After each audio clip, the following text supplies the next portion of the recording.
Hey, what's going on? This is the Saturday Down South podcast presented to you by Texas Pete. I'm Connor O'Gara.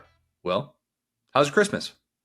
It was amazing, man. It was super cool. I think we've kind of gotten away from the stereotypical nuclear family Christmas a little bit. So I got to see the Ogburns, which was cool. I got to see my nephew on that side. I got to see the Sandlins, my stepdad's family, and I just got done with the Cajuns. I got to see my nephew on that side's truck that he put the lift and the airbags in himself, and he was geeking out about that. That was super cool. And then you got to have your first Christmas, with your little family, and so we're all growing, we're all getting older, and it's a bunch of different Christmases now.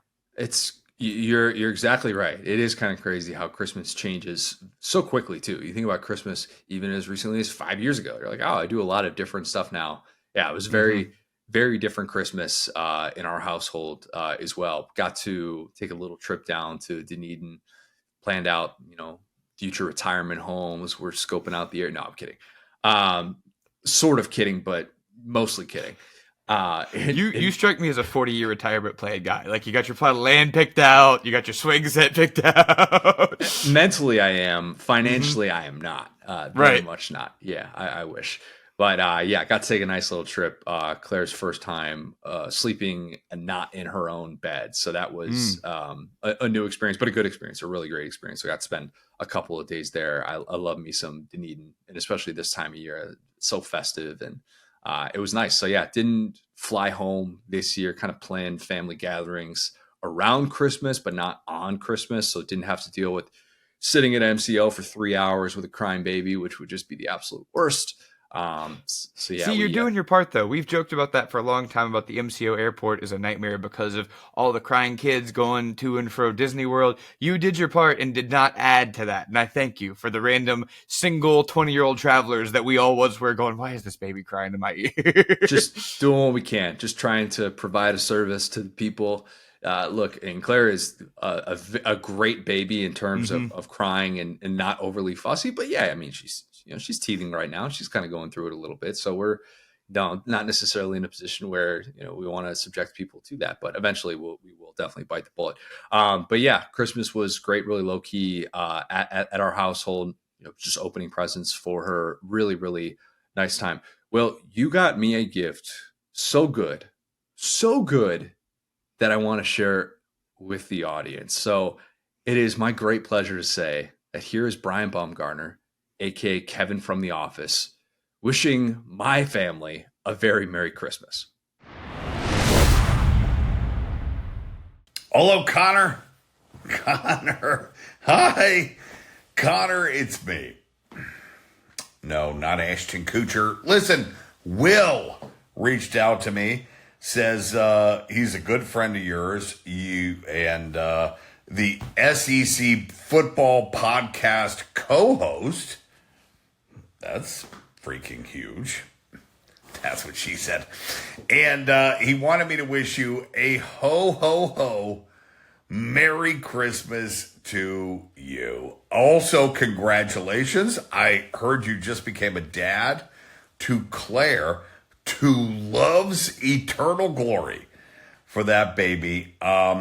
Best wishes to you. But here's the problem. I hear you're from Chicago and you're a big Bears fan.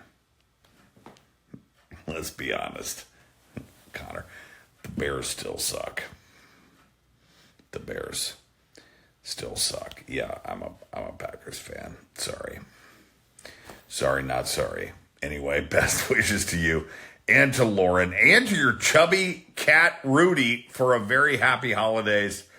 And a year ahead filled with new adventures, with love, with laughter, of course. But, Connor, most importantly, a year filled with chili.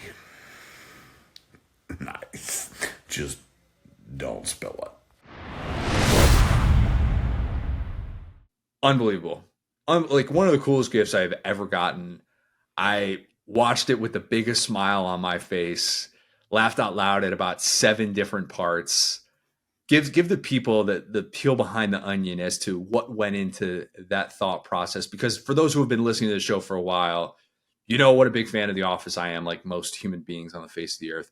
And to put that together, man, I salute. Just job well done. No notes whatsoever. Well, yeah, man. No, I appreciate it. I already kind of did the dad thing, last year. So I was like, something near and dear to Connor's heart is his boy Kevin with the chili. Such a relatable moment, right? And like with Cameo, you kind of give him a breakdown. So I'm like, I do social media. I'm really good at post copy. So I was able to fit a bunch of stuff in there in a few words. And I think even at the end, I put like, why use many word when few word were good or whatever. And he was so cool. He delivered it like on Christmas Eve too. And so yeah, that was a super cool process. I was telling you, I was getting kind of nervous because he just kept dumping on the Bears, and I was like, I hope that doesn't make him sad. But you're like, no, I know he's a Packers fan. Makes it even better knowing that he's a Packers fan. And there's a little bit of that jab in there. I knew that was coming. The second he had that long pause, it's like, all right, here's where it's going to come in. I'm going to get something about the Bears, and understandably so. But unbelievable gift. I've never gotten a Cameo before. That was a first time for me. So it made my day. I've sent that around to a bunch of different people, saved it on my phone. When I need a little pick me up, I'm just going to fire it up and just be like, I'm going to let Kevin give me the boost that I need to be able to get through this day. So there you go. Much appreciated, man. Absolutely loved it. All right. Plan for today. We have a question with Kirby versus Saban that I think is worth asking. We have Peach Bowl CEO Gary Stokan. He's going to join us in a bit to talk about that game and really more about the future of college football as a whole from his perspective, someone that has a lot of thoughts on that from his vantage point. And then we're going to close with Lad of the Week. But first, Will, bowl season for the SEC is finally here. I love it that we don't necessarily have to get right back into the mix like December 16th. We usually get a few weeks off for the SEC, and it's kind of like, all right, now post-Christmas, that's when the real bowl games start. But we are finally here. Texas A&M will be playing Oklahoma State in the Texas Bowl. Oklahoma State is a 2-point favorite. The over-under I have is 29 touches for Ollie Gordon the second. Going by the second is much cooler than going by junior. And I realize as a big Ken Griffey Jr. fan, I say that doesn't apply to everyone. But if you can go by the second, I think that's the move, right? Yeah. You're implying that someone's going to be a third.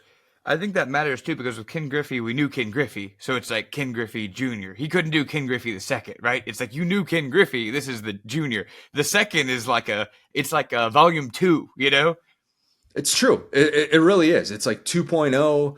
Maybe I'm going to be better. I'm going to be better than the first version of this. There will be a third version of this, but great self-awareness from Ollie Gordon. The Oklahoma State tailback, he is coming back for next season, which it's weird to think for those who saw that announcement. I think it came on Christmas Eve. It's weird to think that we need announcements for first and second year players in that spot. Like you would think, oh, maybe he's deciding between going to the NFL draft or coming back for another year. No, he's just deciding whether or not he wants to transfer or come back to Oklahoma State, even though he can't go to the NFL yet. But yeah, today's era of tampering and transfer portal, all that stuff, you just can't assume anything. He already guaranteed that the Heisman is coming to Stillwater next year. So, and he had to announce it before the bowl game, so that, Texas A&M would stop calling him. So it was probably good he got all of his affairs in order before the bowl game. Yeah, a little $100 handshake after the game, something like that. You're exactly right. Get the affairs in order, take care of business. You don't want anything like that happening. If you're Oklahoma State and you were to lose that guy to Texas A&M after playing him in the bowl game, you'd be like, well, that was dumb. We have no one to blame but ourselves. That was really, really stupid. So yeah, look, he's, I assume, going to get a full workload. A full workload for Ollie Gordon is 29 touches. Since mid-October, he has had at least 29 scrimmage touches in 6 of 8 games. That is a lot. When they were getting waxed by South Alabama, Gordon was third on that team in the pecking order, at least in terms of the backfield carries. But that's kind of the beauty of college football, is that it can yield in Ollie Gordon a mid-season story like that. You can go from being a guy that kind of only the diehards know about to becoming a massive household name in just a few weeks. Really a couple months is when he started to explode. They figured out that he is very good, should give him the football. And that's why Oklahoma State became the team that made it to the Big 12 championship and not the team that just got its doors blown off week after week. Realizing that your second year tailback is the far and away best player on your offense and giving him a ton of carries. A wild concept for us as SEC fans. Who's that a dig at? ETN. Oh, yes, Will. Good call. God, you're faster than I am today. post-Christmas. We're shaking off the rust. That will not be the last Trevor Etienne reference of this podcast. I guarantee that. Yeah, you're exactly right. And this is a spot where you would expect Oklahoma State to have their offense to continue to run through him. Even the play action stuff that they do, it's all about him. It's all predicated on him. Texas, with that loaded defensive line, they made him pretty much ineffective in the Big 12 championship. He didn't have a run of 10 yards in that game. Texas A&M will be trying to do the same thing, but instead of being a team like Texas that was playing for a playoff berth, you've got a team with probably as much roster turnover as anyone in the sport, in at least in bowl season, trying to play through it. The list of portal entries for A&M, if you haven't kept track, if you don't know it exactly it is yet or where it stopped, here's just kind of the rundown of some of the notables that have already hit the portal for A&M. Evan Stewart, Tyreek Chappelle, Fadil Diggs, Jake Johnson, Max Johnson, Walter Nolan, LT Overton, Jordan Gilbert, who's off to LSU. Anaya Smith opted out, as did Layden Robinson, McKinley Jackson, and just in case that wasn't enough, the All-American Edrin Cooper, he opted out. He's off to the NFL draft. So you don't even have the potential for like an Ollie Gordon Cooper type matchup. That's gone as well. Mm-hmm. It's a lot. It's a lot of guys to be missing in a postseason game.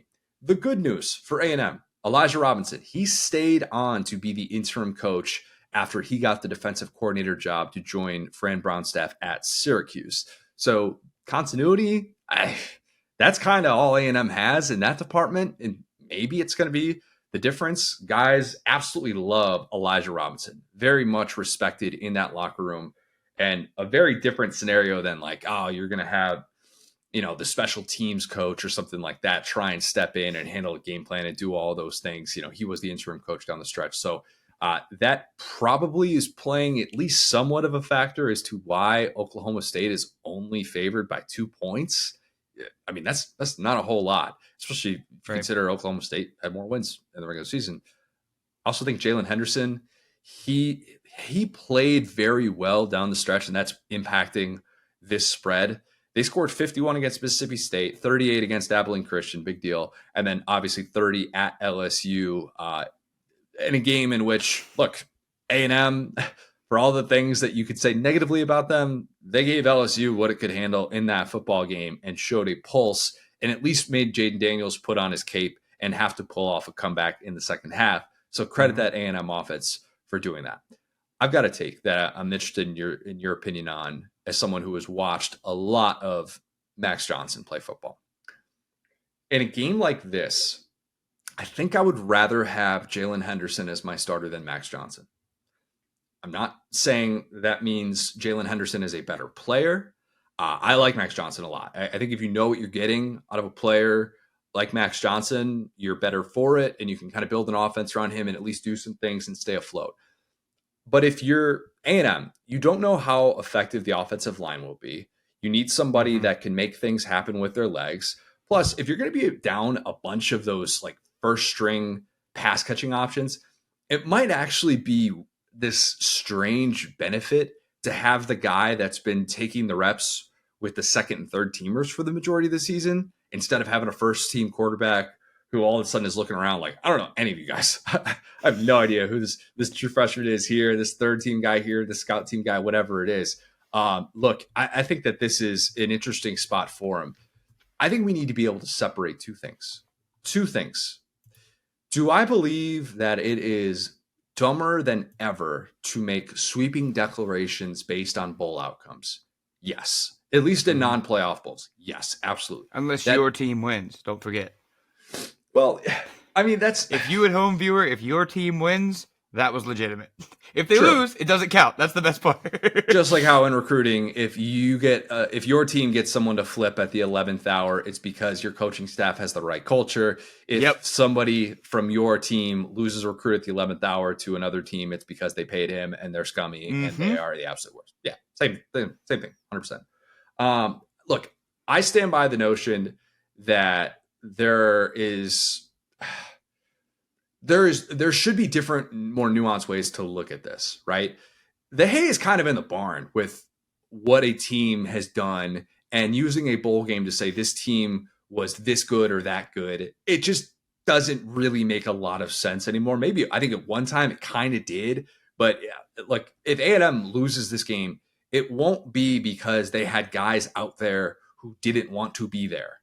Those guys have already moved on. They've already hit the portal. They literally could have left. That's the deal. There's no more. Those guys aren't motivated. The motivated guys are at another school reading their syllabus right now. Yeah, like they're already on campus, being like, all right, which parties I gotta go to this night? How much do I got to dig into the playbook here? All those things. But if A&M is looking at this, saying, okay, well, we have nothing to play for. This is stupid. I will push back on that. If they lose this game, it's going to be because their guys out there got outplayed, or maybe they'll have a couple of costly turnovers that are the difference. And we'll look up and say, all right, A&M wasn't as good with the team that they put out there in this game that probably feels a little bit more like an exhibition to see who's going to be good for this next season's type team. That's not me saying that this is some Dan Mullen situation where our season ended this date. You still have to go out there, and you still should have a reason to want to play against quality competition. And if you're going to be on national TV at 9:00 at night on the East Coast, which, my God, why are they starting this game so late?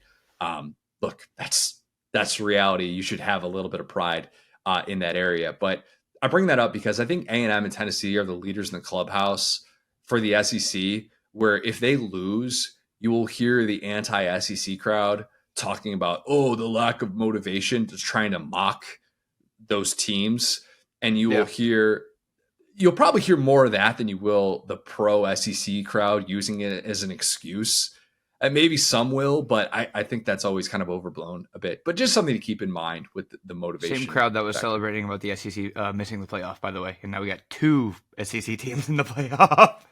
Well, if you're including Texas, you can't include Texas as an SEC team yet. You can't do that yet. I can. You can't stop me. No. Look, they played a Big 12 schedule. I see what you're saying. Yeah. If you are in a spot where at the end of the season you're talking about, all right, what do we have coming back for next season? Then you say, 2 playoff teams that are coming back for next season. If you're the SEC, you can throw that up. I have no problem with that. But yeah, it still only counts as one, unless of course the deck is just stacked against the SEC in bowl season, and you just the SEC will just ride Texas's success or failures depending on which one it is. But yeah, anyway, that's a long-winded way of saying I'm taking Oklahoma State to cover and win by a touchdown, although I don't feel particularly good about it with that line staying at 2, despite the fact that Ollie Gordon the second, is expected to be at full go for this one. 100%. And yeah, back to your point about Jalen Henderson versus Max Johnson. It's funny. It's like the more tumultuous A&M season gets, the bigger and stronger their quarterback gets. Like they started with Wigman, who is like pro-size guy, not calling him a small guy, but a young guy still could use a season or 2 in a weight program, right? You get Max Johnson, and that was what I said about Max Johnson. He's 6'6", he's mobile, he can move, Well, he kind of lost the Alabama game because he couldn't move as well as I thought, right? Well, now you got Jalen Henderson, who's even bigger than Max Johnson. And it's like they just keep pulling out bigger and bigger quarterbacks as their season gets rockier. And it's like, And you're right. It's like that was one of the games I was able to catch up on. I actually was watching that at a restaurant in Amsterdam as well, the A&M LSU game. And it's like, yeah, that guy can move the ball, especially on third down. And you know how much I love those offenses that have the mobile quarterback that can get 4 or 5 yards at a time, kind of the old Utah system. But yeah, that being said, it's going to be an interesting time for A&M. I mean, it really is a win-win for them because you're not going to expect. I mean, coach has already been fired, like you said. The hay is in the barn. The guys that are not there don't want to be there. But I do think if you're A&M, you do have some remnants of the 2022 class there. You do. When we were talking about, I was so disrespectful to A&M at the beginning of the last pods where I was laughing at them losing guys, and I went back and I looked at all the guys that are 5-stars that are still in this roster, high 4 stars, right? There are several 5 stars, but lots of high 4 stars. You look around and you go, like you said, a couple of these guys are second, first-year players, red shirt, right? So you're going to get a look at some of these guys if you're an A&M fan. And, it's not like your season is going to be not embarrassing, right? Because you already started with the expectations that came crashing now. So now you're just house money. And it's not like, you have 30 scholarship players or something. It's, the second to last, 5 or 4 seasons that A&M has just been out of everyone for a bowl game. The last one they opted to not play, and then they missed a couple of bowl games. This one they're playing with Now the difference being the quarterback, right? We have a stabilizing quarterback. We're not playing some rando off the street like the guy that they thought was fake Max Johnson. I think was the guy that was going to play in that first bowl game. But point being, I said all that to say I'm with you about Oklahoma State. I think that Gundy is a nightmare coach to play at a game like this because this is like he'll make any game into a Super Bowl. You know what I'm saying? He'll make any game into he's that guy who's they counted me out. We don't need the 5 stars. So they're not a team that really like. I think we're going to start to see a little bit of, and Oklahoma State is such a great example of what we started to see in college basketball, where the teams that have continuity but not a ton of talent tend to do better. We saw Duke for 10 years lose these upset games to, Yale and all these random teams. And it's like, that's what Oklahoma State can be in the new era of college football is we all committed to Mike Gundy. We committed to Stillwater. We committed to this lifestyle. And a lot of those guys are still, in the boat, rowing, ready for next season. And Oklahoma State did have some really frustrating losses this year. They lost bad to USA. They lost bad to UCF, and really took them out of any type of contention. But that being said, this can be a bridge here where you have someone like, Gordon coming back and you have momentum you can build. So I do think everything points towards, this is kind of a win-win, right? It points towards if Oklahoma State wins, they can build momentum for next year. But A&M, you get to see the young guys. You get to kind of see, what the core of this team going forward will be. So it could be a really fun game. And that being said, if A&M wins, well, you could talk mad crap all season. So it's a win-win-win, really. If you are thinking to yourself, what am I going to do on this Wednesday? Now, maybe you're listening to this driving to work on Wednesday morning, or maybe you're listening to this driving to work on Thursday or something like that, and this game has already happened, and this is in your rearview mirror. I hope that this game has, depending on when has had by the time you're listening to this, just Pac-12 after dark vibes. That would be ideal because you got a lot of young guys that should be playing in this one. Could be some bad defense if I had to speculate. Not maybe the best tackling, just weird mistakes happening in this one. I don't expect it to be the most disciplined football game that we have ever seen. Could be Ollie Gordon the second making some people look really stupid. But yeah, if A&M gets to 8-5 in this one, do people still get to make the 8-4 jokes? I don't know. I don't think that doesn't seem right. Good question. And hey, we've already had the stupidest fight possible this bowl season, speaking of USA, where you had a stolen helmet, you had a fight in the middle of the biggest blowout I've ever seen. So no need to start a stupid fight after this one either. We can all just go in the locker room and laugh at the goofy game. I was asked about that on Memphis radio. Shout out my guys over there who do great work. And I've been they basically asked me what should the punishment be for the Eastern Michigan player who just came in the middle of the post game celebration as they were doing the fight song, and he just comes helmet swing, and you're just like, what are we doing here? I was like, suspend that guy for a year. If we used to essentially suspend players for transferring as undergrads, and I realize there's an NCAA rule, but that's more or less what it was. It was, you're an undergrad and you're trying to transfer. Here's this season of your athletic prime that you have to sit out. I think we could probably justify a way to be able to suspend a kid who made a pretty egregious mistake in that spot. Just a wild moment. Yeah. Hopefully none of that in this one. Or if it is, it's just not as severe. Just keep us entertained. It's going to be late. We're all keep it pregame. Do that thing where we all push each other a little bit and yell and then be done. Those are fun. This game could be the old Big 12 rivals at it again. These teams don't like each other. Okay, that's sure. Let's see. Yeah. All right, let's ask a question about Kirby and Saban that I've been thinking about since the SEC championship. I've been waiting to ask it, though, because I didn't want it to sound too prisoner in the moment. If I had asked this 2-3 weeks ago and gone in depth with it, I think it would have felt that way. Because in the wrong context, I think this can be laughed off. It really can. And Georgia fans, maybe you will listen to this entire thing and still laugh me off, but just kind of hear me out. So here's the question. Did Kirby Smart miss out on his window to ever pass Nick Saban? And so there are a lot of different ways to look at that.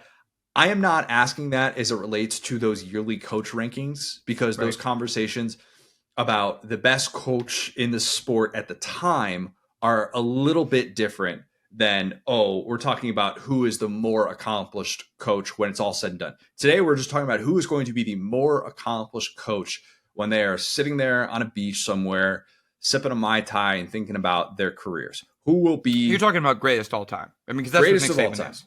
Yes, Nick Saban is the greatest of all time. I can't argue against that. I have no reason to argue against that. I will take him over Bear Bryant. I've done the breakdown many a time. I think this year has only added to that. But those are two different questions. Unfortunately, neither can I. He is my GOAT as well. Yes, even Will is admitting that. That's how you know. His unbiased opinion, Saban is the GOAT. But like I wanted to dig into this because if there's a Georgia fan who has already turned this episode off and pointed out the fact that Kirby is only 48 years old, and when Saban turned 48, he was still the head coach at Michigan State. He was just trying to show that he could be the long-term answer somewhere at a Power 5 program. He was still like they were like nothing but like 6-6 before that at Michigan State, and then boom, his last year there, he figures it out, parlays that into the LSU job. Like I get that. I'm fully aware. And if you look at this question through that lens, you'll say it is really stupid to cap Kirby's potential to have a more impressive resume than Saban, especially if you're someone like me who believes that even after losing the SEC championship, I still believe Georgia is going to be the team of the 2020s. When we look back on this decade, when we're doing all of our end of decade stuff in 2029, I believe we will say Georgia was the team of this decade. Even when I saw the Trevor Etienne news, when I'm standing in line at the Portillo's in Brandon, and I'm thinking to myself, like, oh, God, is it too early to pencil Georgia in as my national champ for next year? Is it too early for that? That's how much I love Trevor Etienne. We will be talking a lot of Trevor Etienne this offseason. Mark my words for it. I might still pick that, TBD. That would mean I'm predicting Kirby will win his third title in 4 years. That would be what a prediction like that is saying. And that would obviously match Saban's best 4-year stretch at Bama. I would actually argue that if Saban were to beat Michigan to reach a national championship, the most insane Saban stat would be him getting Alabama to a national championship berth 10 times in a 15-year stretch. Quick think about that.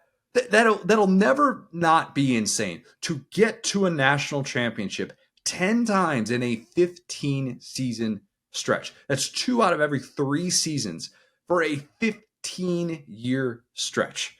Georgia played in 3 national championship games over a 6-year stretch, and that felt like a monumental feat. It really did. Yeah. I'm not trying to take away from Georgia. Time will tell if Kirby is going to have a 15-year stretch that rivals what Saban has done. For now, we know that he missed out on having something that Saban didn't have. That is obviously the 3P. Doing that in an era of transfer portal, NIL, tampering, roster retention is such a difficult thing. That would have been the stuff of legend. And I would have gotten on these airwaves and given Kirby all the credit in the world. Repeating as a national champ after losing 15 players to the NFL draft is also the stuff of legend. But three-peating would have been a feat that I argued would have put Kirby on the all-time Mount Rushmore of college football coaches, especially if you're looking at the sports history through a post-integration world, which I really think everybody should. Absolutely. Yeah, like there's no doubt. You can kind of get into some of the numbers with certain coaches and be like, I can't quite buy that yet. That's why, and I'm not trying to take away from certain coaches that did it pre-integration. You're working with the hand that you're dealt. You're also one of the ones making that hand, but it's just a different sport in the way that it is viewed. Who can be good? What factors are limiting you?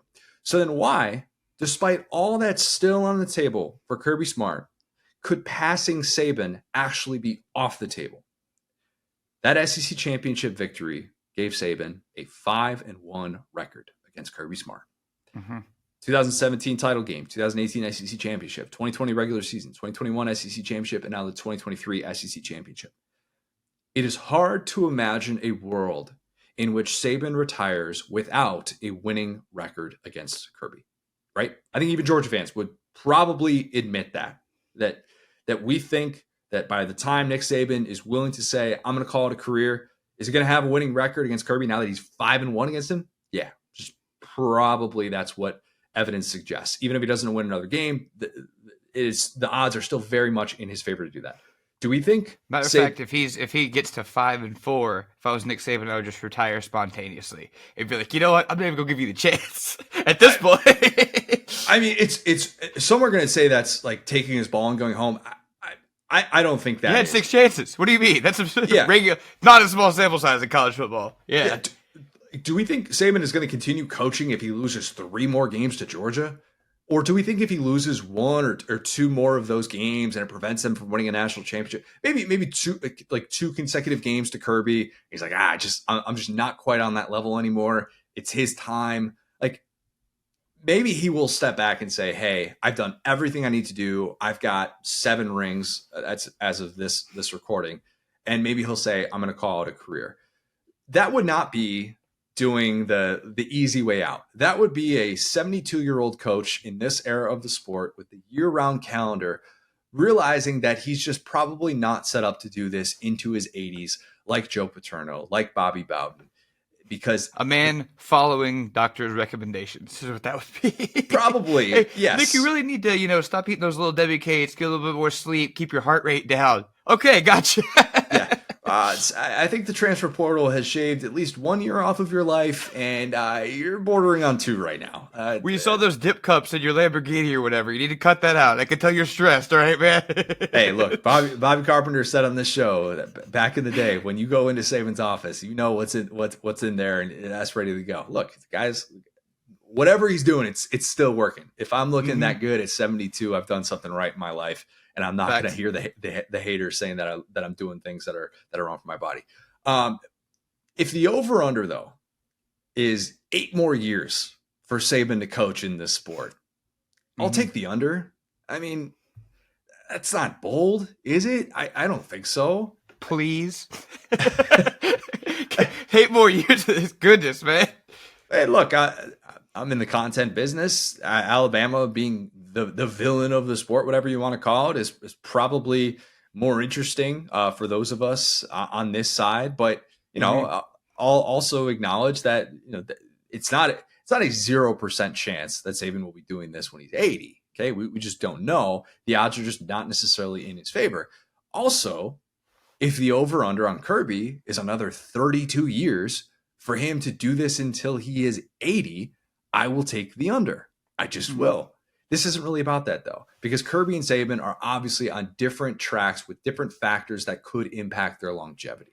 I remember after 2018, after Clemson wins the national championship, dominate Bama in a way that it has not been dominated since Bama became Bama under Saban. I remember writing after that season that a 49-year-old Dabo Swinney had the ability to pass Saban one day, having just obviously led Clemson to that second national championship, which puts you in a different stratosphere in this sport. And oh, by the way, you got to your 3rd title game in 4 years. I pointed to the age factor and how Dabo didn't look like a guy that was slowing down. 5 years later, could you He's convince... a boomer 5 years later. He's older than Nick Saban 5 years later. Not to hate on boomers, but if there ever was one in the college football coaching world, Dabo is probably leading the pack. He just probably is. Could you convince even the most diehard Tyler from Spartanburg Clemson fan to take the over on 0.5 Clemson national championships under Dabo? No. No That's way. A good question. That's a real good question. I don't think so.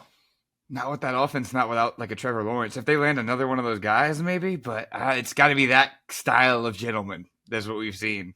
They haven't even gotten to the playoff these last 3 seasons. And there are teams that have gotten into the playoff like Oklahoma year after year, in which we've all kind of been like, yeah, they're still pretty far from a national championship. They're not at that level just yet. And I think even, if Clemson got there, we'd still have a lot of those questions. But that's the interesting thing as we look at this. Kirby obviously is not considered, as Will just so delicately put it, a boomer in this sport. Kirby has adapted. We talk about adapt or die. Kirby has absolutely adapted.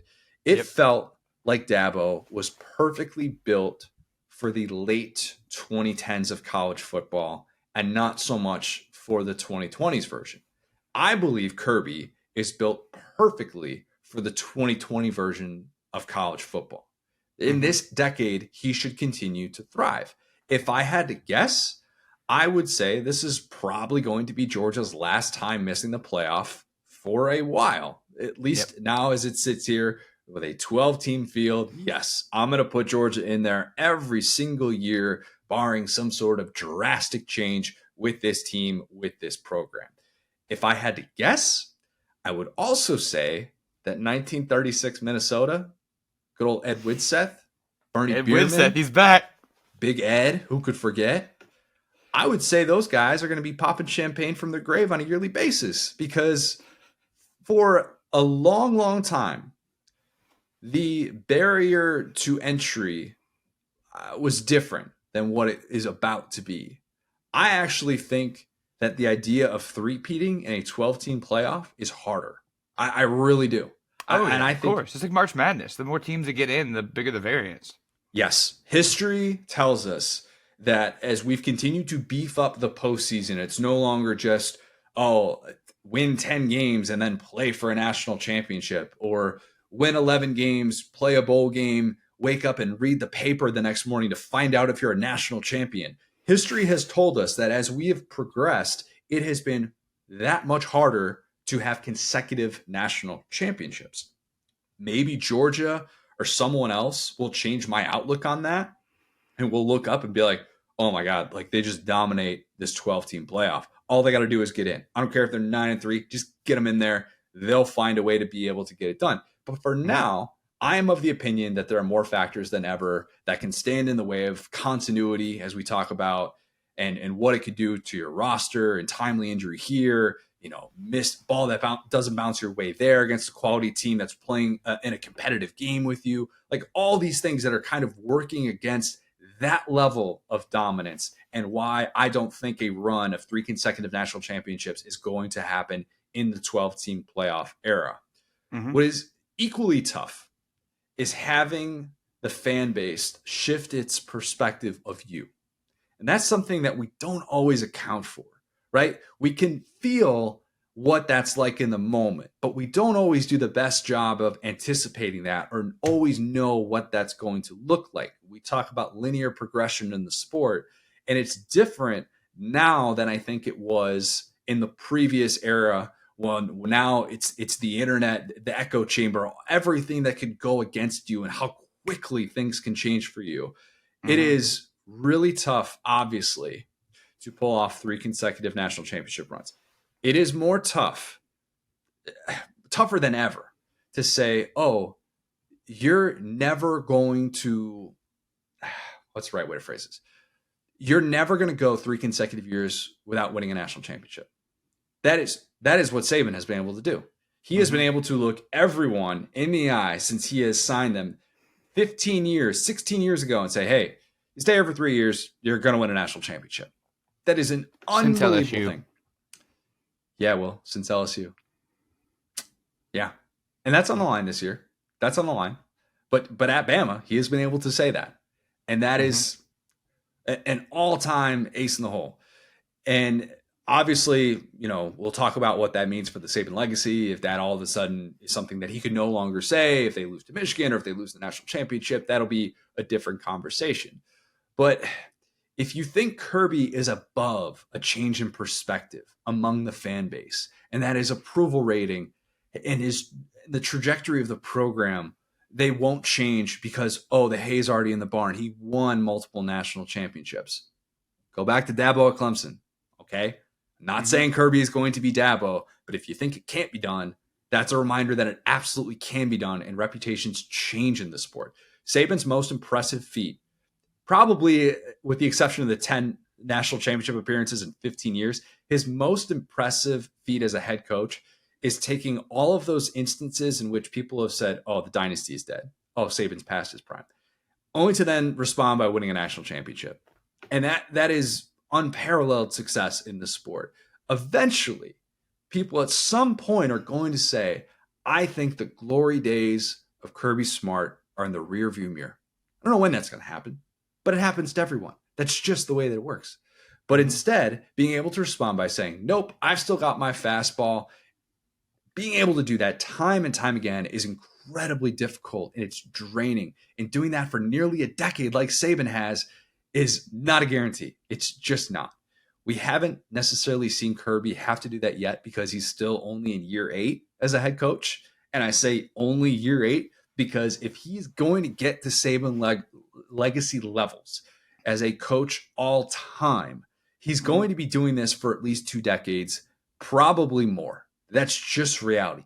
That's how many cracks you're going to need to be able to get on that level, to have been to as many national championships, to have won as many national championships as Nick Saban. I don't know how many more battles those two are going to have. No idea. We know that as long as Saban doesn't call it a career after this season, which I don't think he'll do, because I think they would prefer to have more of a succession plan for that. That could be something to keep in mind, but I've been asked that question a couple of different times. I don't think Saban is walking off after this year. Maybe I'll get cold taked on that, but as long as that doesn't happen, they will face off next year. We know that. Maybe Kirby can get the last laugh on Saban, kind of like Fulmer did with Spurrier. And by the way, that's talking about the 0-1 game, not the very forgettable 27-6 game that they had in 0-8 when Spurrier was at South Carolina. Fulmer kind of ran out of gas at Tennessee, his final season there. We're not talking about that. Even though they both won a title, those two coaches, Fulmer, Spurrier, they're often in those same conversations. Spurrier is always going to win in any argument against Fulmer because of the fact that he had this 7-3 advantage during the decade that they had those battles with Florida and Tennessee. And it's still 9. He's 9-5 against Fulmer if you want to include the South Carolina chapter wherein he was 2-2 against Fulmer. Mm-hmm. Think about how decorated of a coach Steve Spurrier is. And he won 1 ring. Yep. He won 1. In Nebraska, it's God and Tom Osborne in no particular order. That man has so 3 glad rings. You said that. Yep. That man has 3 rings, and he can do no wrong. I am convinced that Tom Osborne could commit murder in the streets in Nebraska, and people could witness it, and they would say, you know what? Kind of got to let him off. He is Tom Osborne. But you know what he wasn't doing? He wasn't giving up 5 yards per carry. All right, so who's the real criminal here? Tom Osborne was not producing a program that yielded table pounding in the press box like we've seen throughout the 21st century. That's a great callback, Will. Great callback. Think about this, too. Barry Switzer, he also won 3 rings in a really similar era to Tom Osborne. A lot of people outside of Nebraska, I'm not saying in Nebraska because you're not winning that argument, but outside of Nebraska, they will tell you that Switzer should always be considered better than Osborne because he was 12-5 against him, and 2 of Osborne's 3 rings came after Switzer left Oklahoma. So these arguments, as it relates to head-to-head type stuff, if you're going to be in that category, these arguments do matter and they carry some weight.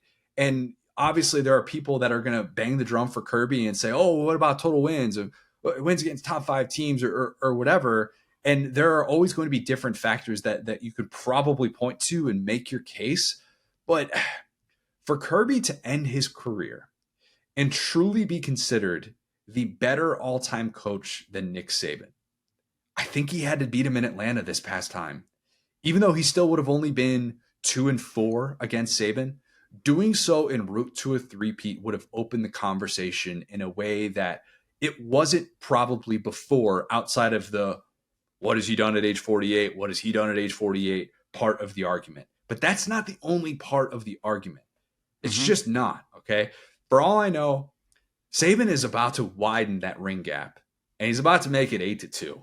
That could happen. We could be a couple weeks away from talking about that. But if Smart had won that game in Atlanta and won a 3rd national championship, won a 3rd consecutive national championship, he would still not even be halfway to Saban's 7 yet. It is just such an unbelievable number that I don't think we can take for granted how difficult it is for anyone to get on that level, even someone that has looked as close to Saban as anything in the sport that we have seen in the playoff era in Kirby Smart. But it's just an interesting conversation. It's also kind of like the Brady Mahomes thing, right? Yes. And funny, that's also 7-2 in terms of rings. Yeah. Wow, how about that? That's a good point. Yeah. Interesting. Yeah, like Brady is Saban in this scenario. Kirby is Mahomes. Mahomes wins all the like side-by-side arguments of, well, compare them both to what they were doing by age 27. Like Mahomes is going to win that every single time, like all-time passing numbers and stuff, played in a different era of football. It's like he's going to win that argument. But Brady beating Mahomes in that one Super Bowl, right? That one Super Bowl, doing that at age, 40, 4. What was Brady when he was in Tampa in 2020? Old. Like, I mean, beating him then, it kind of feels like that's always going to give him the head-to-head, even though they were 3-3 against each other all time. Like, it kind of feels like that's always going to be the trump card for Brady in that argument. And it'll just always be. And I remember hearing people talk about it after, about how hard it's going to be for Mahomes to ever top Brady. And the more I thought about it, I'm like, kind of right. And I think Mahomes might end up being like the better player to watch. And, you know, he's going to set all these records and do all these things. But like, how do you argue against that when Mahomes was at that stage of his career and Brady was at that stage? And the total ring argument, if it does end up even being 7-7 by the time it's all said and done, you're like, man, that has to count for something, I would think. And here, this is the part in the podcast where a lot of people are saying, well, you didn't think that the Texas-Alabama head-to-head argument carried any weight, so why should this one? Fair point. I'll stand down. Okay. Yeah. Now, I swear, I was sitting here as you were talking, and I was concocting my point, and I was sitting there thinking, this is how you know we've been doing this for a while. I was thinking, well, people are going to understand, they're going to have context, that a coach like, I swear, Tom Osborne and Barry Switzer don't exist anymore. And you could throw Bowden in there, but Bowden did actually, like, go out of his conference. He whooped the mess at LSU and played Florida, like, a little bit different because they really did make their own schedule and play some people with Bowden. But those guys were kings. I'm so glad, especially coming from Nebraska, you're able to give that, because I was going to make that point worse. Now I won't feel as bad for making the second half of my point. Connor, who's the greatest basketball player of all time? Come on. I'm very biased. Well, we're not having this conversation if Michael Jeffrey Jordan is not a member of the Chicago Bulls and winning championships in 6 of my first 8 years on this earth. Okay. But he's 11-23 versus Larry Bird. Oh, that's good. That's good. Okay. All right. So, Fair point. so hear Fair me point. out. Okay. So Michael Jordan, okay, is when he's a young player, right? He's figuring things out. He doesn't have the team together, getting the mess knocked out of him by the Pistons, by the Celtics, and by the time he beat Magic Johnson was on the back end of his career. He was about to retire. It was the end. Okay. Now, and I'm with you in that Kirby needs to get to the total number of titles. But I think that these titles will be more significant as time goes on. Because, and imagine if you could go talk to Nick Saban in 2009, right? And, he's talking about Greg McElroy, John Parker Wilson, and just show him tape of like Tua or Bryce. Yeah, what football is going to become. Yeah, how different it'll be a decade later. Yeah. And just be like, no. Look at Jalen Milroe and look at him walking out of bounds. And you're going to have to play that guy, and you're going to make a playoff, and he'll go, a playoff? What do you mean a playoff? Okay? That's why Nick Saban is the GOAT, because he started off over here, and now the game has evolved, and he has evolved with it. Now, that being said, the game is moving faster than ever. So just as, you could look at Magic and Bird and say that was a really high point in the NBA, okay, the reason why Michael Jordan was better than them, even though he didn't have the head-to-head record for any of them, is that he was able to equal, what Magic did title-wise, past Larry Bird, obviously, but he was able to do it consecutively. He was able to do it in a more dominant fashion. He was able to do it in a newer era of basketball where the league was more competitive, right? So there's a lot of runway for Kirby Smart that he still has to make up. And you're exactly right. That game in Atlanta matters a ton. I'm not taking that out. That was such what we as writers dream of a torch passing moment. And Nick Saban knew that too. Okay. Nick Saban knew that too. And when you put Nick Saban in a situation where his back is against the wall, he is going to, neither of you are making out alive if he's not making out alive. And that's what we saw in that game. Okay. We saw a Jalen Milroe that didn't commit those turnovers because he knew what the situation was. And so point being, Kirby Smart can pass Nick Saban because of exactly what you just said, which is that championships are harder to win. He already has the 2 consecutive, and I think that's a really big deal, okay? Because that's still the playoff era. It's not BCS titles, like Saban's where it is. You won playoff games. Now the 3, again, it would have made that road so much shorter, and we would have been able to have that conversation in 5, 6, 7 years. It's gonna take, Claire is going to be looking at colleges before we're talking about Kirby Smart passing Nick Saban now. Now, it could happen. Okay, but he's going to need to be at Georgia or go somewhere else like Nick Saban did. And if they're dumb enough to run him out of town, okay, good. They deserve it. All right. Because at the end of the day, there's something that's a little bit different about Kirby. It's two things. He ended the drought and he's a former player there. If that fan base turns on him outside of a Coach O level scandal, which I mean, hitting on boosters' wives and committing crimes and doing stuff like that, if he's not doing the stuff that Coach O did, and he's just winning 8 games and being, quote unquote, Mark Richt, who was such a bad coach that if, take out Brian Kelly, I would take Mark Richt any day. Because Georgia fans talk about Mark Richt like he's terrible. It's like, dude, Mark Richt was a great coach. They talk about him terrible with the context of like 2014, 2015. I think they have a different appreciation for him now than they did in the heat of those moments. But again, to your point, that's kind of why. Yep. Like perspective changes over time and we value wins in a different sort of way, and why we could look back on these titles that Kirby is winning and say it was a more difficult time to win those, and maybe those can carry more weight. I see what you're getting at. I think it's a fair point. Yeah.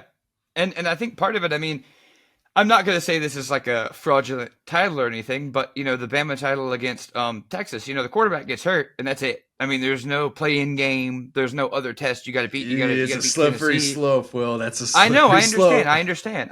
But let me tell you, it's one game. It's one game. That's a factual statement. It's one game. Okay. Now, if that was the first round, if they had beaten 2 other teams en route to that game, you would go, all right, just like we did with Georgia at TCU. We say they already beat Ohio State. It's such a great example. They already beat Ohio State. So if they had beaten Iowa or something, and then TCU, it would have been like, well, this is kind of sus. How'd they end up here? But it was the fact that they beat what was likely the second best team in America in the playoff. The thing is, going forward, you're not missing anybody in this 12-team playoff. All right. When you get to the end, you've played either everybody or like what LSU did in 19, where, they didn't play Ohio State, but it's because Clemson was better than them, right? Either you play the team or that team loses. That's it in the 12-team playoff. You don't miss a team the way that you did back in the day. You don't, this team won their bowl game like Tebow did in 09 by 50, but it just doesn't matter because, they already played Alabama. We don't know what the rematch would be.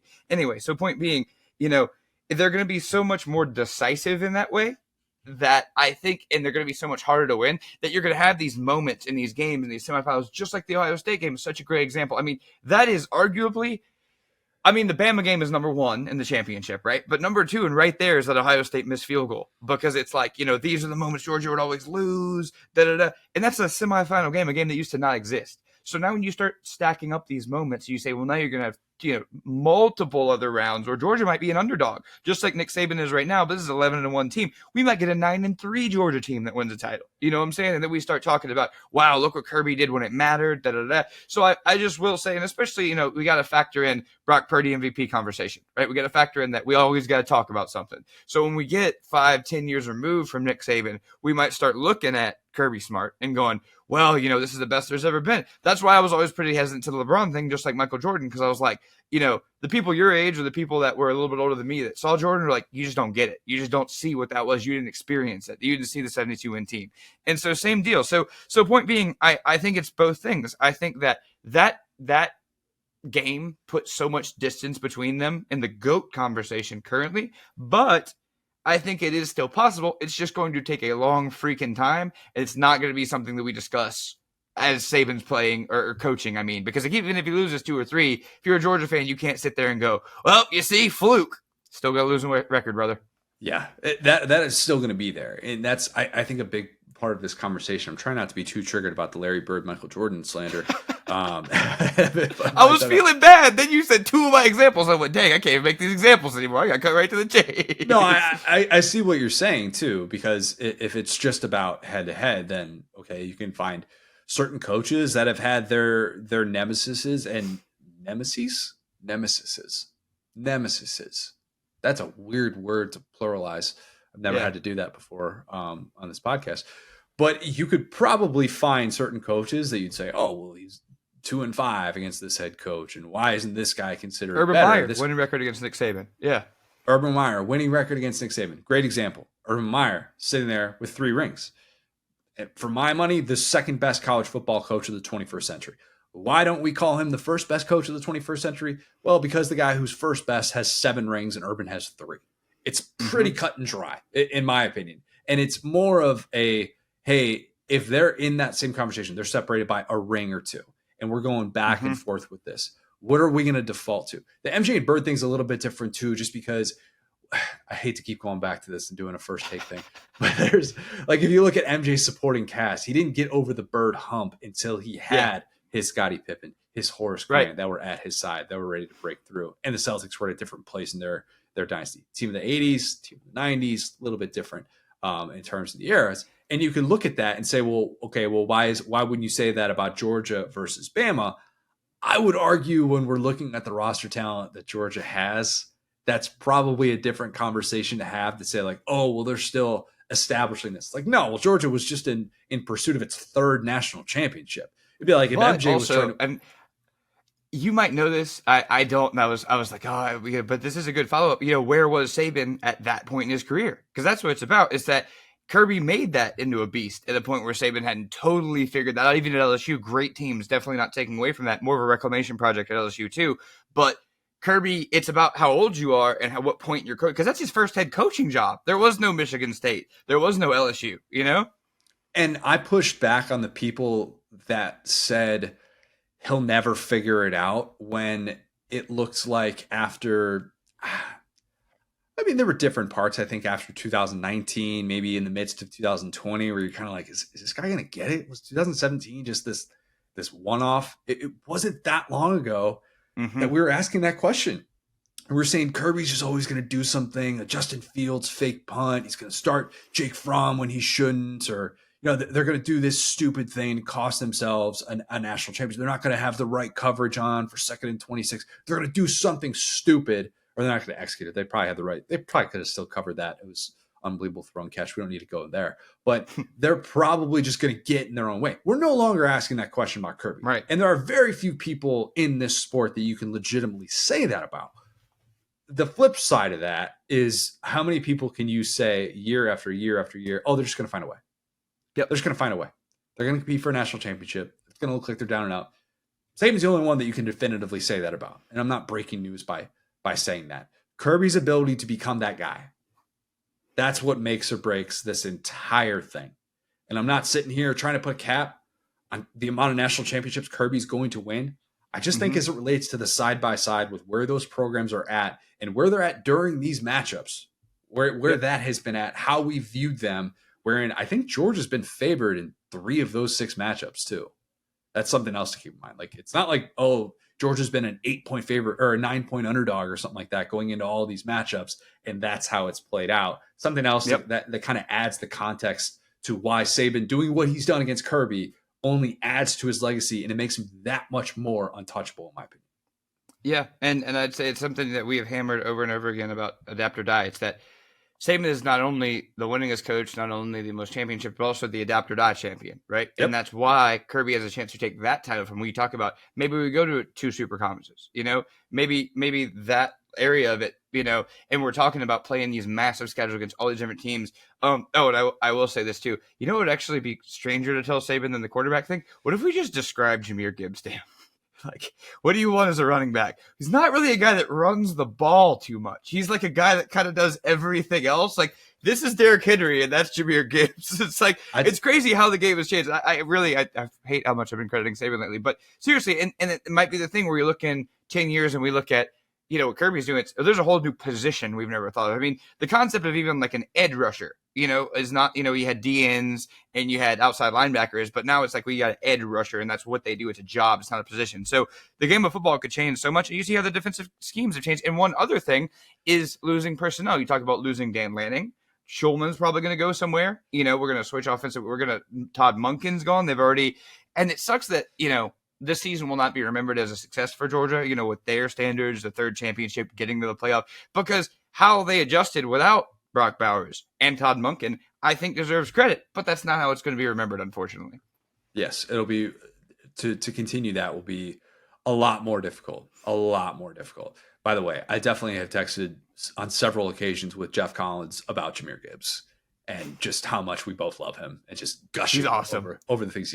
Like, favorite non-Bear, Justin Jefferson is probably my guy, but and Saquon too. But man, Gibbs, freaking love Jahmyr Gibbs. He's unbelievable. Perfect. As far as Bama backs, I love Henry. I love a guy who makes people look like children. So Henry is my favorite Bama back. Gibbs is probably number 2 to me. That style of guy that you give him the ball, you never know what's going to happen. I love that style of guy. He's that dude. All right, let's kick it to Gary Stokan. I love having Gary on because it's a reminder of how many different people are involved to make the college football beast what it is today. And I always value his perspective on not just his bowl game, but on the sport as a whole. So here's Gary.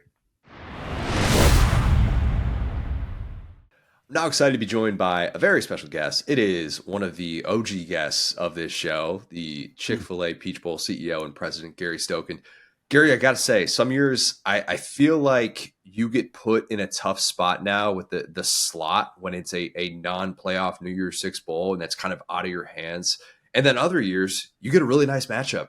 And you got an awesome matchup this year with Ole Miss and Penn State, something that I've kind of been wanting to see as somebody that's debated the strength of those two teams throughout the year and just getting into a New Year's Six Bowl. So I love that these two teams are going to get to decide this on the field. How loud of a fist pump was that you let out when you saw that this matchup was going to be yours on Selection Sunday? Yeah, it really was. I mean, we were a little bit surprised, obviously, with the Florida State-Alabama situation, which did have ramifications down the line, because if Florida State would have got in, Alabama more than likely would have been playing Louisville in the Orange Bowl. Completely changed the Orange Bowl. And then the trickle down from there, Ole Miss is probably in the Citrus Bowl. So for Ole Miss to get a part of being in the Chick-fil-A Peach Bowl, playing a New Year's Six game, and having the opportunity to win its 11th game for the first time in its history, they're all excited. And then secondly, Penn State, who, obviously was not going to get into the playoff, was looking for an opportunity at 10-2, losing to 2 top 6 teams, of playing a big New Year's Six matchup. And they got Ole Miss, who they've never played before. Penn State can be the first team to win all 6 New Year's Six bowl games in the history of college football, because next year we go to the playoff. This will be their 20th year that they've won 11 games if they win this game. So you got a number 1 defense against the top 10 quarterback and top 10 running back and a top 20 offense. You got 2 teams that are in the top 12 of turnover margin. So both teams are stingy giving the ball up, but really effective in getting the ball for their offenses. I think one of the keys is Ole Miss's hurry up offense. Unless you practice or play against that consistently, like you practice or play against an option team, very difficult for a defense to, be ready for that real live action, because you can't simulate it, number 1. Number 2, it changes your whole substitution patterns, because you can't get certain people in on different downs and situations, because every 23 seconds, Ole Miss has got a play coming at you. So I think there's some real intriguing things in this game. We know both teams are ready to play effectively and win this type of game in New Year's Six. So that makes for a great bowl matchup. It really is. And I think there are other spots. You look at Georgia and Florida State, kind of what they're working through right now, even Mizzou and Ohio State, not on the Mizzou side, but on the Ohio State side, you're like, man, I don't know what type of team you're going to have with Ohio State. It's interesting, because I feel like a few years ago when we talked, it would be great to get some Big Ten teams in this game, just because huge fan bases. It's not like it's a difficult place to get to. Obviously, Atlanta, like anybody can get to Atlanta. You've gotten 3 consecutive years of Big Ten teams in the Peach Bowl. And last year, obviously, with the playoff, and then Michigan State before that. What type of Penn State representation are you expecting to be able to have in Atlanta? Well, we went up there, I guess a week ago to do our press conference. Huge turnout of media. All their coaches from all their other programs were there. They're really excited. We're going to have another sellout, which will be our 24th in 27 years. You mentioned having Big Ten teams. For us to have Michigan State, Ohio State, and now Penn State in the last 4 years, after having ACC, SEC for I think 20 years in a row in our contracts. It's been really cool to see some of the other conferences come down here and play. You had Washington in 2016 in the semi against Alabama. We had Oregon in our kickoff game against Georgia, a couple years ago. So, if you're going to be the capital of college football, you got to welcome everybody. And the great thing is there's so many alumni that live in Metro Atlanta from all these other schools around the country. It's kind of cool to see them come out and support their teams and, have a great opportunity to, be on the East Coast in the case of the Pac-12 schools, or even, with the Midwest schools of the Big Ten, to see them come to Atlanta and play in what I think is the best stadium in the country, Mercedes-Benz Stadium. You talk about that stadium. Please tell me that James Franklin has already made a request to have the dome open, and he's like doing whatever he can, because it doesn't seem like it happens very often at Mercedes-Benz. Yeah, we probably will not be open, but James has not made that request. But it is interesting talking to different coaches that have different perspectives. Every coach is looking for whatever benefit they can get, whatever edge they can get. And but we'll have 72 degrees, and it'll be closed at 12:10 on December 30th. How does that? This might seem like a dumb question for those of us on the outside, but I'm sure there's plenty of people listening to this wondering the same thing. How does that decision happen? Because I feel like it's always such a foregone conclusion. What if Lane and James Franklin both approached you and said, "Hey, we'd love to just have it open"? Would that be something that would be heard, or is it something that decision is going to come down much earlier, and you're trying to create a certain fan atmosphere? I think there's a few things you have to take into consideration. Number one is obviously the coaches, if they have interest one way or the other. Secondly is the fan experience. We want the fans to enjoy the experience. I look at the weather every day, and it changes every day, right? This far out. But, with approximately a 55-degree temperature, starting at noon, we want to keep the fans comfortable. So we'll probably keep it closed. But it basically comes down to my decision as to, after taking all those things into consideration, what's best for the fans, the game, the players, the coaches, etc. It's a lot of power. It's a lot of power. I mean, if you think about Jim Irsay tweets that all the time about having whether or not they're going to have Lucas Oil open or close. It would probably change at least something from a stylistic standpoint. If all of a sudden you're like, oh, it's going to be 20 degrees colder here instead of, what it usually would be 72 with AC going. It is one of those interesting things, especially with a matchup like this with two teams with different styles. I've wondered, is there any momentum whatsoever, any more conversations about the idea that I pitched to you a couple of years ago about having NIL-based awards for the winning team, kind of similar to what, and I realize this is professional athletes in an official sense, but like kind of similar to what we're seeing the NBA do with the in-season tournament and the cash incentive to be able to win that. Are there any of those conversations happening, or is that still way down the line? Yeah, we have not in the CFP, the New Year's Six. We haven't had any conversations regarding that. What's to come in the new playoff system? The CFP is still negotiating I don't even think they started negotiation, but they're talking to TV networks, obviously. Once they have that done, then they'll come back to the Bulls, talk to us. So I think that's premature. But, again, I go back to, and maybe this when we had that conversation, some of the media said, hey, you got Kenny Pickett and Kenneth Walker opting out. Why don't you pay them $50,000 to play in the game and NIL, whatever, through Chick-fil-A or whatever means. And I said, the reason they're not playing in the game is they were just handed a number one draft card by the NFL, which has a $10 to $20 million signing bonus on it and probably a $40 million contract. So I don't think $50,000 is going to change their mind when they've got that much money on the line. I think that is one of the unintended consequences that needs to be considered in the new playoff format is, you have players that everybody's banged up at the end of the year, and you're going to ask them to play a conference championship game, possibly a first-round game, a quarterfinal, a semifinal, and then a championship game. And, if you've just been handed after your conference championship game a number one on the card by the NFL, you're talking about generational money.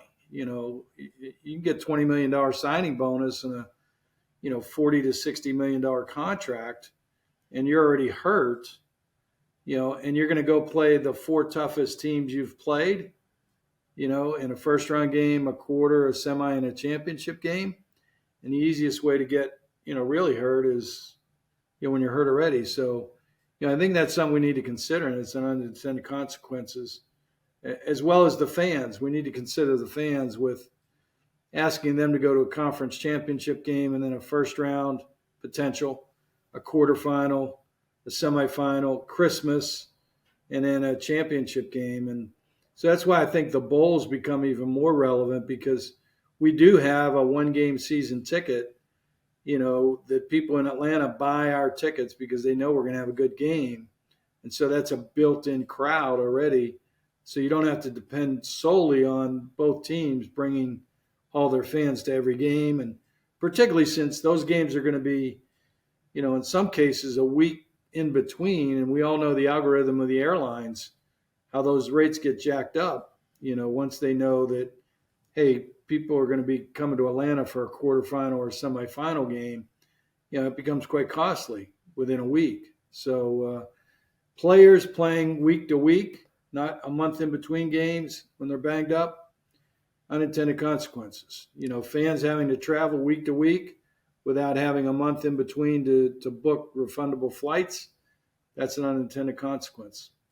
There's a lot of moving pieces. There's a lot. And you're right. The Kenny Pickett, Kenneth Walker thing, that's not necessarily going to incentivize those guys. Where I think it could be interesting is the portal guys. All those guys who hop in the portal when that window opens right after November. And if the idea of playing in a specific bowl game incentivizes them to win money that they're getting in NIL purposes, and they're like, hey, wait a minute, if I get $100,000 to be MVP of this bowl game as opposed to whatever I'm getting in NIL. Again, everybody's different with what their market looks like, but I wonder if that. Well, I think NIL could look completely different too. I mean, we could be talking about unionized collective bargaining, in the 26 in the new playoff format. The way things are going. So, we'll just have to wait and see. And we know this, that college football is ever changing, ever evolving, and it's going to be something different 2 years from what it is today. How do you feel about this? This is the last hurrah in many ways for this era of college football. And I wonder having the playoff and the non-playoff New Year's Six and the way that it's discussed, that part is obviously changing.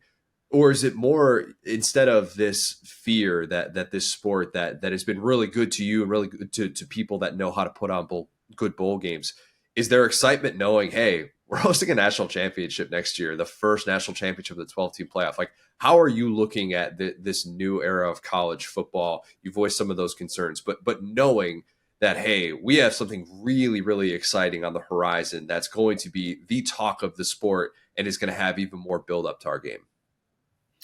Well, you're right. We're really blessed. We were meeting this morning at Mercedes-Benz Stadium, and we went over the schedule for the next, 2 years until this contract is over. And, if you can imagine, we have Clemson, Georgia in our Aflac kickoff game to kick off the season next year. At the end of the season, we have the SEC championship game. Then we have the quarterfinal, the first New Year's Six or 12-team playoff. And then we have the national championship game. And then you move along to 25, we have, 2 Aflac kickoff games with Tennessee, Syracuse, and South Carolina, Virginia Tech.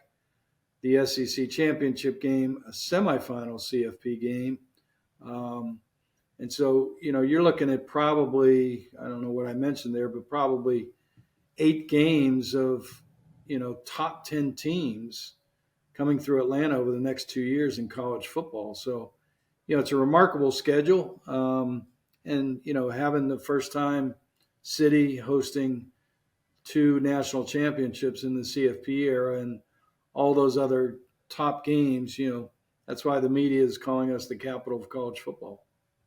Look, I'm not going to fight you on that one. I won't. I will fight people that tell me that the Rose Bowl absolutely needs to be the future home of the national championship after those contracts are done. 2026 is the last one that we have set right now. Make your pitch for Atlanta. Make your pitch for Atlanta to be the permanent home of the college football playoff national championship. Well, I can debate both sides of that. One, obviously, my Atlanta hat, I can make that strong recommendation, and have some really good reasoning behind it. When you're looking at a city that's hosted the Olympic Games, will host the World Cup, probably semifinal in 26. We've got the baseball All-Star game coming back in 25. Probably a Super Bowl in 28, somewhere around there, 28, 29. Probably another Final Four before the end of the decade. There's probably no city that will be hosting the number of big-time events, nor has the ability to host those type of events better than Atlanta. From a facility standpoint, ease of getting into the city, whether it's by air in the biggest airport in the world, or the three interstates that's intersect in the middle of downtown with 16,000 hotel rooms downtown in a walkable environment to a lot of the facilities, restaurants, bars, activities like the College Football Hall of Fame Aquarium, and the corporate support that we have, from the great corporate Fortune 500 companies. So, and then you have the Southern hospitality with the people here who really know how to put on events and experience for the fans. On the other side of it, I can debate that, I think it's good for college football that we do move the game around for different experience for the fans, for the players, for the coaches, for the administration, et cetera. And, one of the things that I'm really excited about in college football, a lot of things I'm not, but one of the things I am excited about is that, having NBC, CBS, ABC, ESPN, and Fox now all broadcasting college football, we've seen the increase in viewership this year. It's only going to get bigger. And then secondly, the 12-team playoff is going to keep more teams and more interest and therefore more attendance in college football, because you're going to have 40 teams or more still in the hunt for those 12-team playoffs late in October and November.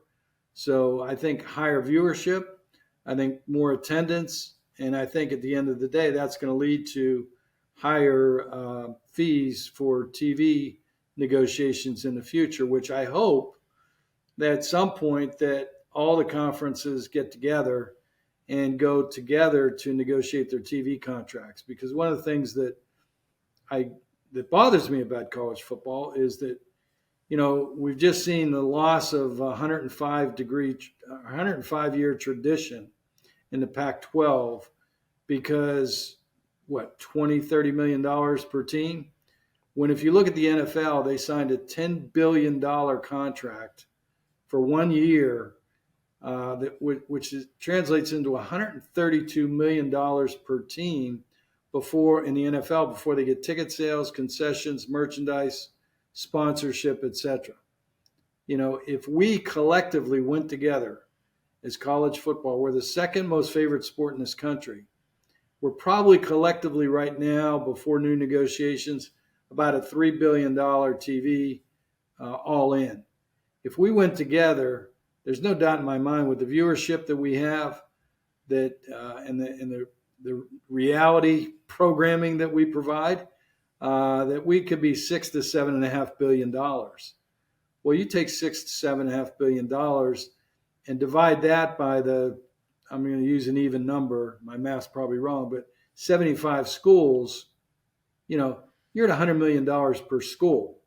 Now, all of a sudden, no one's worried about $20-30 million, and we still have a Pac-12, and, we still have the intersectional rivalries. College football is whole.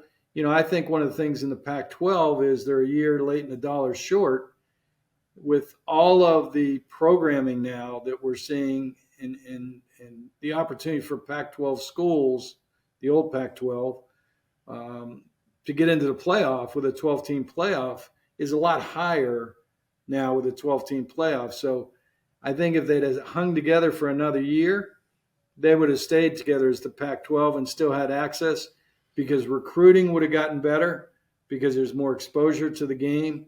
More teams would have been more successful by high school recruits, because they would got access to the playoffs. And so the Pac-12 would have thrived.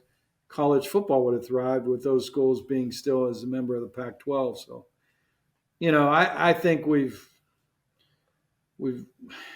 screwed this up pretty good, and I think that, the problem I have, and not to denigrate the presidents, they're running $1.52 billion companies on their campus, and they don't have the time or the bandwidth to know what's going on in college football or college athletics. But yet they are the NCAA. They are making the decisions that impact college sports. And it's unfair to them because they don't have the time or the knowledge, and we've put them in a difficult position. The NCAA has not helped. They've missed the ball in over numerous times, over numerous years. And so, we've put ourselves in a position where we don't have a vision of where college athletics or college football is going. And when you don't have a vision, what happens is you have chaos. And what are we living through right now? We're living through chaos. Yeah. And that's not good for anybody. And so, I think the systems, really, I've said this for years now. It needs a college conference football commissioner. I look at basketball. Dave Gavitt Jr. is the guy everybody looks through for the NCAA basketball tournament, right? And he has people that, he talks to and meets with, et cetera. We need the same thing for college football, and so you have a commissioner. I would put 4 commissioners on that board with that commissioner of college football, 4 ADs, 4 college coaches, and 4 players. And I would let them sit and start to create, okay, what's the CFP look like? What's the playoff? What's the transfer portal dates? What are the signing dates for high school kids? What's the schedules look like? What's NIL look like? And deal with all those issues, and then bring it, to the constituents and say, okay, here's the vision we've created. We right or wrong, et cetera, et cetera. There's a lot of problems. I'm not sure there's a lot of people around the table. There may be individuals, but I don't know that there's a lot of people around the table from different aspects of the game that are sitting in a room now creating those solutions. Easy to identify problems, but there are 2 parts of a problem. Identify the problem and then create the solution. I don't think there's people creating solutions right now. It's like I always say, don't present a problem without providing the solution. And that is college football's issue in a nutshell. And it's interesting hearing from people across all different perspectives, yours included, that there is this consensus that the sport has issues. It's very clear that the sport was not intended to operate this way, and that we're seeing century-long conferences be destroyed, and we're seeing this individualistic approach to a sport that needs to be collective. But how do you tell the individuals who are profiting and benefiting more than the others, hey, it needs to get to this point for you to recognize that we need to act in the collective interest of the sport? That is a really tough place to get to. And it feels like we're close to there, but we're not quite there yet, because what you've described works, and it makes so much sense to be able to fix the sport and to get on board with the TV contracts and all these different things. It still takes people saying, oh, well, you know what? We're going to be willing to do this for the good of everyone else, even though we in the SEC, we in the Big Ten are making more money than everyone else. And we feel like this is all that we have to move forward with, instead of creating some sort of super league. So everything that you're bringing up makes sense. You need business people. And unfortunately, you got a lot of academians talking about this issue. You need some business people who have business experience, because believe it or not, it is a business. They're moving it toward a business. But yet they don't want to agree to that or state that, but it is becoming a business. And if you're going to be in a business, you run it like a business. And you can't, in my belief, everything starts with a goal.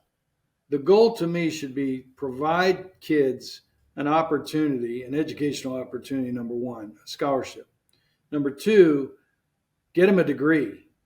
98% of these kids, I don't care whether it's softball, volleyball, football, basketball, whatever it is, they're not going to get to the pros. And even if you talk about football and they get to the pros, how many years are they lasting? Not many kids get by the third year, which really in the first 3 years you're slotted in your salary. You really don't make true generational type of money until you get to the fourth year of your contract in free agency. And there's not a lot of kids that even get by that. So if you took every kid that played college football and you took the kids that played pro, signed pro contracts, and then the kids that got to free agency, you're talking about a minuscule amount of kids, right? So all this collective money and this donor money that's going in to pay for play, and so to speak, NIL, which is supposed to be you work to get that money, which isn't happening, right? That money, to me, should be for these 98% of these kids or the rest of the kids that when they get done with their pro career, you give them a job. Because that job's for life. That career provides them an opportunity to go on from wherever they need to go for the next, 45, 50 years of their life. That's what we should be doing in intercollegiate athletics, not NFL light, and unfortunately there's no relationship with the NFL, which makes no sense to me. Who's sitting down week to week with Goodell and the NFL owners saying, hey, we're all vested in this good of college football. How can you guys help us? There's nothing there, right? And it doesn't. If you look at the model of the NFL, college football typically follows NFL by 10 to 15 years. And if you look at the NFL owners, they're all partners in each other's business. The sooner the SEC, Big Ten, and I'm not saying they don't right now, but the sooner SEC, Big Ten, ACC, Big 12, should have been Pac-12, all sit together in a room and say, look, we're college football. Let's maximize the potential of college football for the student athletes, for the fans, for the media, for the schools, et cetera, et cetera, et cetera, all the stakeholders in the game. Then let's build the mousetrap that makes the most sense for that. Starting with getting the college education for the kids, put a trust fund forward that they have to get the degree to get that money. Give them a scholarship for life. If they don't get their degree in 4 to 5 years, they can come back anytime. Give them medical relief and pay their bills for 10 years, 15, or for life. All those things could be done. And now people would look at differently the way the pendulum is swung totally toward the student athlete, and it's getting out of whack with all these lawsuits and everything else that's happening in college sports because we've lost our way. We just need an alliance. That's what it all comes down to. Just an alliance would make everything work, and everybody would get on the same page. You can't sit here today and say, oh, geez, this is signing day. Well, now kids are just getting out of final exams. Kids are practicing for bowl games. Kids are transferring. Kids are signing high school. It's ludicrous what the organization and the way it's set. If I brought McKinsey in and said, here's college football, they'd look at you like you got 5 heads and say, who the hell's running this? Right? I mean, we got to get smarter. We got to get more efficient. We got to get more effective. We got to get back to what are the goals, the realistic goals that we need to drive to help the student athletes get an opportunity, get a degree, get an education, get them money to start their careers, get them a job, and that's what we should be doing. Gary, great stuff. Really appreciate the time. Hope you get another thriller this year. It's going to be an awesome game. Looking forward to it. We are too. Thanks so much for having us, Connor. Merry Christmas to you and everybody. Lad of the week. I'm going to start with a guy that I don't want to say he's definitely become one of my guys, and admittedly, I liked him more after we had him on the show, but Alex Golesh. Alex Golesh, the South Florida coach, friend of the program, he capped off a year one with an absolute beatdown of Syracuse in their bowl game. As he said afterwards, they beat that you-know-what Great moment, live television. Love him, man. Yeah, he's the best. Took over a 1-11 team. 1-11 team. They had 4 wins in the entire 2020s decade. South Florida did. Talk about a program that perspective has changed a lot in 5 years with where they were at when he took over. It is very, very different than what we were talking about when it was the Charlie Strong days and some of those teams, the Willie Taggart teams, and how quickly they fell off. But man, have they rebounded in a big way. First winning season for them since 2018. When we had him on the spring, he's talking about sleeping 4 hours a night, just trying to establish that foundation. You realize the grind that it takes to get to that place. And for all the people that were dogging South Florida, and they were kind of a punchline this season with the Bama game, which was obviously, it was a mess for Bama, and I'm not trying to take anything away from what South Florida did. But it's still, unfortunately, that near loss has actually kind of aged gracefully, hasn't it? Look, they're not 3-9. They're not 3-9. They're actually a pretty. I joked about Basura. They're not Basura. They're actually a pretty good football team. They have turned into a team that is absolutely worth watching. And yeah, I mean, I'm just happy for him because I think he's one of those guys that if you listen to him in that interview, he talks about how atypical of a football journey he had growing up in Russia. And then he comes to the States, and he's this kid who just falls in love with college football, living in New York, and goes to Ohio State, does the whole deal. But I just respect the crap out of what he has done. And I continue to say it's not just as simple as being a good play caller in this sport. And I think he'd be the first person to tell you that. A lot of other elements that go into this. He just signed the best group of 5 class of anyone in the sport too. Just tons of momentum right now for South Florida. Ole Miss is the Power 5 ultimate good vibes team this offseason. Yep. USF is the group of 5 ultimate good vibes team this offseason. Hopefully we'll have him back on the pod soon to talk about all that momentum. But fun to watch him, fun to watch what he has become so quickly, and one of those guys that hopefully you bought stock last year. Yeah, if you guys haven't heard that interview, that's one of my favorite interviews that Connor's ever done. I mean, to be a successful college football coach, you almost need to either make up a reality or be incredibly real. And he was the most real coach I've ever heard. I mean, and to take over a situation like USF, and that's where I think Jeff Scott kind of faltered, is that he took the Clemson Dabo made-up reality into USF and said, we're just going to be the best. We're going to be the best. And Golish was like, man, this place is struggling. Dude, this ain't Tennessee. This is very different. Yeah. Yeah. Yeah. Like literally, he said, I was like, dang, like I've never heard a coach say something like that. He was real. It was true. You have to look at the problem and be honest before you can fix it. That's what he did. So actually, again, you needed like a vacation or something. We're 2 on the same page right now. My 2 lads of the week, because I got one and I went, well, I can't count one of these guys and not the other guy. So number 1 is going to be Antonio Pierce. So he is the interim head coach for the Las Vegas Raiders. I'll give him a quick shout out. He is a Herm Edwards' Arizona State survivor, just like Jaden Daniels. He has come back. Also a Josh McDaniels survivor. So maybe he hasn't hitched his wagon to the sword as head coaches, but he has now had a chance as an interim coach.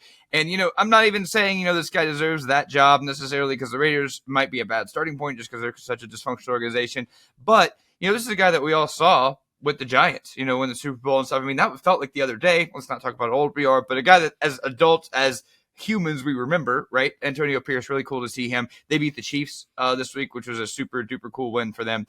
And then the college football version of this, where I started, is David Braun, the Northwestern head coach. Now, this is a guy, and it's funny because those are, I think, the 2 situations in college football that you would have said were the most untenable. That just somebody taking over USF and Northwestern. Northwestern with the academic stuff, they had just lost a guy, kind of like we were talking about Kirby Smart, a guy that couldn't be fired, really. That was a star player for the school, took the football team to new heights. I mean, and Fitzgerald's a guy that me and you would like go back and forth about, but whatever we got to say, was a great coach, left a big mark on Northwestern, but left in disgrace, had a bunch of guys leave. We talked about my lad of the week last time. They lost so much talent and they weren't even that good of a team, but he was there, honestly. I mean, it was the fact that he took over a bad team that then had a scandal. It wasn't a great team that went through scandal. It was a bad team that got worse.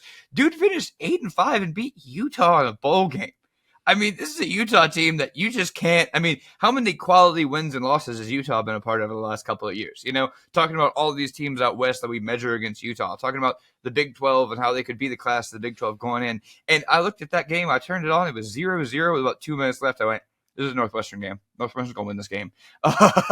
You don't see a 0-0 halftime score. They did score going into the half, and I went, well, now it's over with. Which, it's kind of, they controlled the game throughout. They played Northwestern football. But to talk about, we talk about Brian Kelly leaving Notre Dame. We talk about, Elko at Duke and how hard it is to get around these academic safeguards. Same with Vandy, right? It's the schools that want to win at football, right? And the schools that want to be higher academic institutions. And those are schools that want to be higher academic institutions. It's so hard to win there.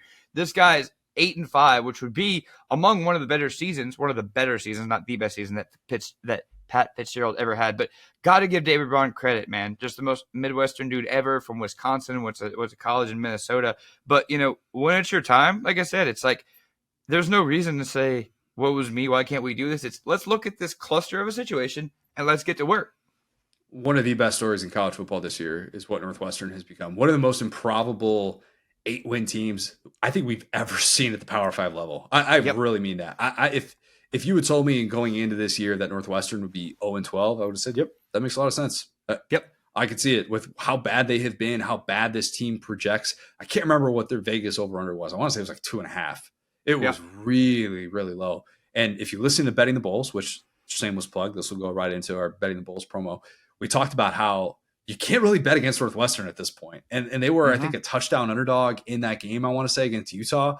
But sometimes with bowl games like that, you're just thinking about, well, what's that game going to mean to this team to win it? And it's not so much a question about like, this team doesn't want to be there or anything like that. But just the question with Northwestern capping off the season that began as bad as one can possibly start a season off. A hazing scandal in which your program is gutted, your statue head coach, and I say that because they were more likely to build a statue of him than fire him. Statue head coach is gone, disgraced his name, and you have this situation that is just so unbelievably bad. And you have people like myself that are saying, UTEP's going to beat Northwestern, lock of the week. And then don't you know it, man, they just turned into this very improbable success story and an obvious national coach of the year guy David Braun turned out to be. Just one of those things that is why you play the games. It's why you play the games. You just never know with something like that, even though there are a lot of people like us that cut him out. Pretty crazy. Yeah, and I mean, he won Big Ten Coach of the Year, narrowly edging out Connor Stallions. So really big honor for him. But honestly, that's huge. The Northwestern coach after that wins Big Ten with Ryan Day, with parts of Jim Harbaugh present. I think that is actually huge for that league that they honored this guy because he deserves it. Agreed, 100%. Now, I'm the one saying 100% all the time, but yes, 100%. If you haven't listened to Betting the Bulls, you absolutely should. It's been really, really fun so far. We have the first 2 episodes have already dropped. Again, those are once a week. The 3rd episode, we're previewing all the gambling angles for the college football playoff, those 2 games. You guys know Marler. You know Marler has dug into all of this stuff. Bob Wankel just absolutely crushes it for us. That guy is so unbelievably smart. So that's going to be dropping as well. 3 pods for the people this week. We're going to be previewing bowl games with our pod that we're going to record on Thursday. That's actually going to be out later in the day on Thursday. So we'll give people a little bit something. Hopefully that's going to be ready for your drive home on Thursday, getting ready for all these non-Texas A&M bowl games in the SEC. So a lot of stuff still that we're going to dig into with this postseason. If you haven't, leave us a 5-star review, subscribe to our YouTube channel where you can watch every episode of the Saturday Down South podcast, which is presented by Texas Pete. Follow us on the app formerly known as Twitter, at the SDS Pod, at Sat Down South, at CJ O'Gara, at Go So Hard. Thanks, guys. Talk soon.